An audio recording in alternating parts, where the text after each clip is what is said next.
Serait-ce que vous voulez, vous aussi, devenir ses disciples » Ils se mirent à l'injurier. « C'est toi qui es son disciple. » Nous, c'est de Moïse que nous sommes les disciples.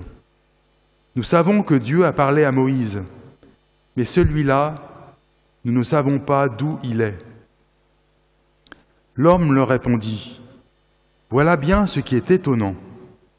Vous ne savez pas d'où il est, et pourtant, il m'a ouvert les yeux. Dieu, nous le savons, n'exauce pas les pécheurs, mais si quelqu'un l'honore et fait sa volonté, il l'exauce. Jamais encore on n'avait entendu dire que quelqu'un ait ouvert les yeux à un aveugle de naissance. Si lui n'était pas de Dieu, il ne pourrait rien faire. » Ils répliquèrent, « Tu es tout entier dans le péché, puisque depuis ta naissance, tu es aveugle, et tu nous fais la leçon ?» Et ils le jetèrent dehors. Jésus apprit qu'il l'avait jeté dehors. Il le retrouva et lui dit, « Crois-tu au Fils de l'homme » Il répondit, « Et qui est-il, Seigneur, pour que je croie en lui ?» Jésus lui dit, « Tu le vois, et c'est lui qui te parle. » Il dit, « Je crois, Seigneur. » Et il se prosterna devant lui. Jésus dit alors, « Je suis venu en ce monde pour rendre un jugement, que ceux qui ne voient pas puissent voir, et que ceux qui voient deviennent aveugles. » Parmi les pharisiens, ceux qui étaient avec lui entendirent ces paroles et lui dirent, « Serions-nous aveugles, nous aussi ?» Jésus leur répondit, « Si vous étiez aveugles, vous n'auriez pas de péché. Mais du moment que vous dites, « Nous voyons », votre péché demeure. » Acclamons la parole de Dieu. Louange à toi, Seigneur Jésus.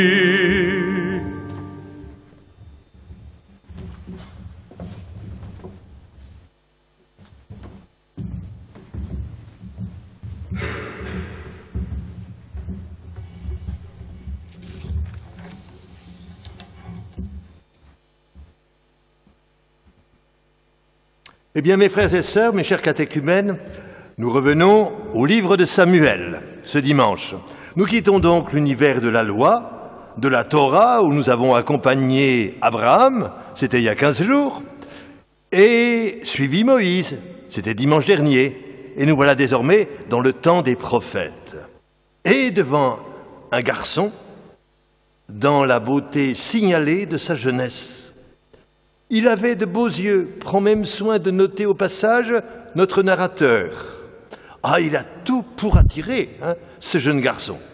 Mais certainement pas pour fasciner, car la beauté d'un visage est le reflet de la beauté de Dieu.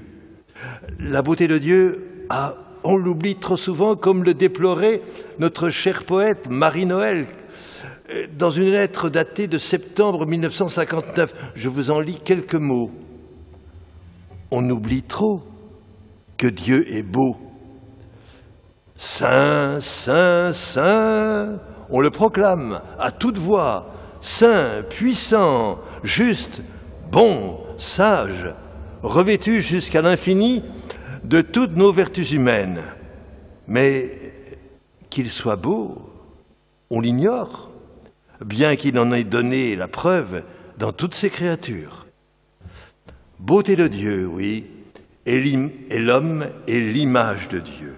Oh certes, il n'y a que le Christ qui sera l'image parfaite, l'icône de Dieu, du Père, resplendissante de la plénitude de la divinité. Saint Paul l'aura rappelé à ses Colossiens. Et le reflet de cette beauté que portent les humains, normalement, disons-le, est parfois introuvable, du moins à nos yeux. Et le plus souvent, oui, c'est vrai, mélangé, moins assuré, moins évident. Ça ne semble pas être le cas, en tout cas, pour le jeune David.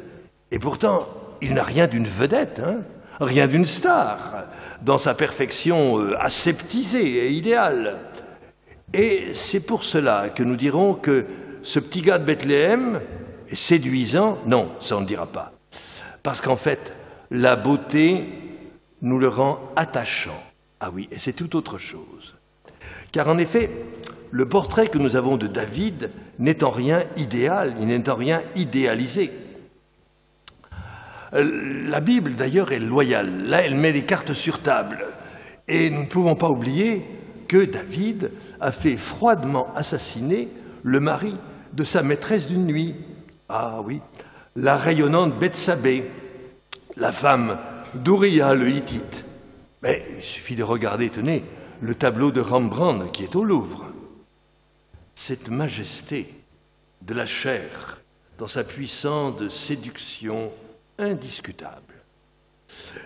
Alors on comprend David, sans pour autant l'excuser, bien sûr, mais on remarque aussi dans ce tableau de Rembrandt comme une mélancolie dans le regard, et puis cet abandon de la main qui tient en main, qui tient, la lettre froissée qu'elle vient de recevoir de David, et puis cette lassitude sevrée de jouissance.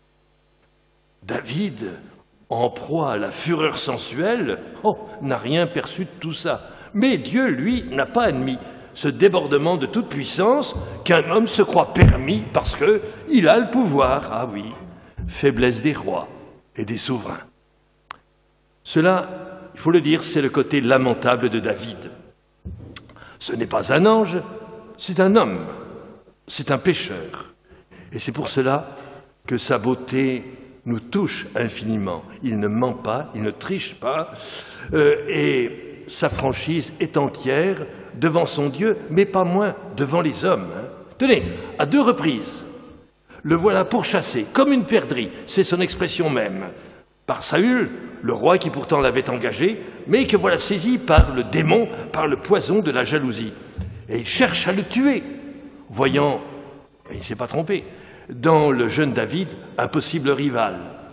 Par 2 fois, David se trouve dans une situation étonnamment favorable, où il aurait pu éliminer ce Saül, je vais dire, qui en veut à sa vie. C'était donc à ce moment-là que pure et légitime défense. D'ailleurs, il n'avait qu'à laisser faire ses compagnons, qui lui régleraient son compte à ce Saül, qui les pistait ainsi à travers les montagnes. Et il le disait bien, ils n'auraient pas à s'y reprendre 2 fois. Mais David les retient. Ouais. Il ne veut pas profiter de cette situation pourtant si avantageuse. Et il s'en explique. Je ne porterai pas la main sur le Messie du Seigneur. Ah oui, Saül a beau être malade, avec son psychisme perturbé, en ses accès de folie et puis ses délires meurtriers, il n'en reste pas moins le roi. Ah oui, celui qui a reçu l'onction du Seigneur, en hébreu Messiah, qu'on traduit par le Messie. La raison invoquée par David pour justifier son comportement auprès de ses compagnons, au moins, témoigne de sa loyauté et même de sa générosité, disons-le. Il sera roi, il sera le berger d'Israël, ça il le sait, puisque Samuel lui a donné l'onction sainte et royale au milieu de ses frères. Nous avons entendu ça dans notre première lecture. Il a donc été choisi par Dieu. Et les choix de Dieu, saint Paul le redira aux chrétiens de Rome, sont sans repentance. Alors, comment ne pas nous le rappeler, nous qui sommes baptisés? Et je pense aussi à vous, chers catéchumènes, qui allez l'être bientôt. Nous sommes choisis, élus par Dieu, qui nous a fait passer des ténèbres à son admirable lumière. Et donc, puisque Dieu l'a choisi, cela viendra. Ben oui, il faut savoir attendre. Voyez-vous, David a l'intelligence du temps. Il saura saisir ce qui sera vraiment le moment vraiment favorable. Le kairos, pour reprendre ce mot grec utilisé par saint Paul, et non pas la première opportunité venue, l'aubaine sur laquelle on se précipite pour en tirer profit, alors que ce ne serait pas forcément l'occasion favorable. David, oui, c'est ça. C'est l'intelligence du temps, de la scansion du temps, de la durée et de ses rythmes. Pas le tout de suite, non, non, pas du tout. Ce qu'on appréhende immédiatement, pas question. Et de surcroît, il a raison, c'est de bonne sagesse au fond, car s'il assassinait celui auquel ensuite il succéderait, même pour de très bonnes raisons, admettons ça, hein, et n'empêche, à s'emparer ainsi du pouvoir, sa légitimité pourrait en être, disons, fragilisée et même contestée, ce qui ne manquera pas d'arriver, d'ailleurs, avec la famille et les partisans de Saül, Saül qui va mourir au combat face aux Philistins, qui sont les ennemis héréditaires d'Israël. Voyez-vous, David, c'est la confiance, c'est la faire confiance à son Dieu. Ce n'est pas la calcul cynique ou machiavélique, non, c'est la foi d'un croyant qui s'en remet à son Dieu, mais qui n'en agit et n'en décide pas moins. Et nous savons ce que c'est là en ce moment, aussi bien nous tous que vous tous, chers catéchumènes, puisque en ces temps d'épidémie, avec les mesures gouvernementales indispensables qu'il faut suivre loyalement, eh bien tout ce que nous avions prévu et qui nous réjouissait d'avance, n'est-ce pas, sera sans doute fort chamboulé dans les temps qui viennent. Mais revenons à David. Ne trouvez-vous pas qu'il a quand même de l'allure, notre David? Ah oui, à ainsi risquer le danger plutôt que de hâter l'heure où ce qu'il demande lui sera enfin donné. Non, non, force d'âme, pourquoi? Parce qu'il se sait élu de Dieu. Et c'est par Dieu et non par ses propres moyens à lui qu'il recevra ce qui lui a été promis. Voyez-vous, une telle harmonie entre la ferme disposition intérieure et puis l'action, le comportement actif, c'est cela que nous appelons la beauté. Et la sagesse biblique a su la célébrer et en faire l'éloge, car pour cette sagesse, ce qui est vertueux, ce qui est noble et magnanime, d'une part, et ce qui est utile et profitable, d'autre part, loin de s'opposer, ça va de pair. Notre esprit moderne, qui se veut critique, bien sûr, a tendance à n'y voir que calcul pratique ou habileté politique. Bon, nous oublions que, aveugles que nous sommes, oui, aussi aveugles, disons, que les pharisiens de l'Évangile qu'on vient d'entendre, devant les pharisiens qui ne comprennent rien devant l'impensable guérison de l'aveugle de naissance par Jésus.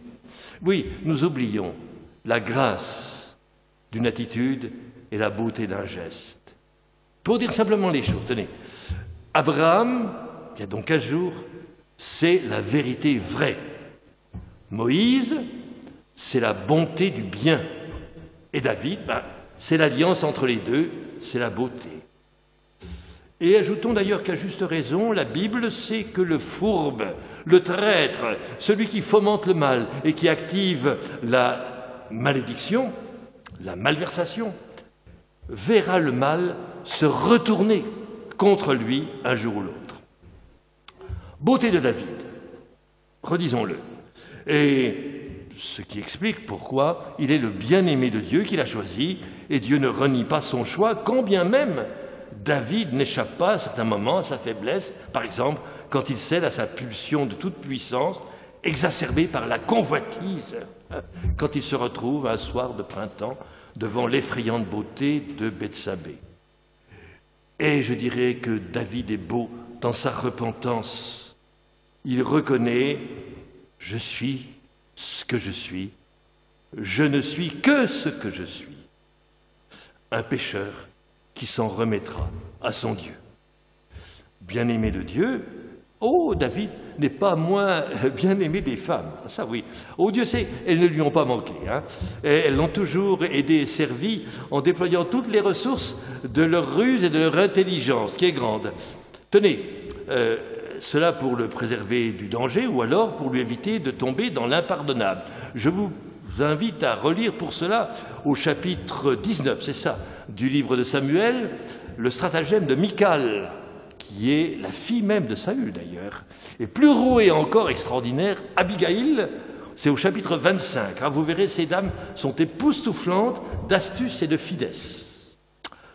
Toute la vie, terminons par là, toute la vie de David aura eu un épicentre, le temple. Ah oui, le temple, ce sanctuaire qui sera le réceptacle de l'Arche d'Alliance, le lieu de la présence divine. David avait voulu le construire, mais c'est son fils, Salomon, l'homme de la paix, qui le bâtira et mènera ce chantier à terme. David, lui, s'en voit empêché par Dieu lui-même, car son Dieu le lui dit « Farouche guerrier que tu es, tu es quand même un homme de sang. » Et bien des siècles plus tard, celui qui sera acclamé comme le fils de David, oui, quand il fait son entrée dans la ville sainte, à Jérusalem, Jésus de Nazareth, le Messie de Dieu, entre dans le temple, nous ferons mémoire intérieure de cela, le jour des rameaux. Et il y fait vraiment le grand ménage, là, radical. Hein, c'est détruisez ce sanctuaire, et en 3 jours, je le rebâtirai. Et saint Paul, toujours lui, en tire la conclusion logique quand il nous affirme, à nous autres, comme d'ailleurs à ces chrétiens de Corinthe, ces paroissiens de Corinthe, le temple de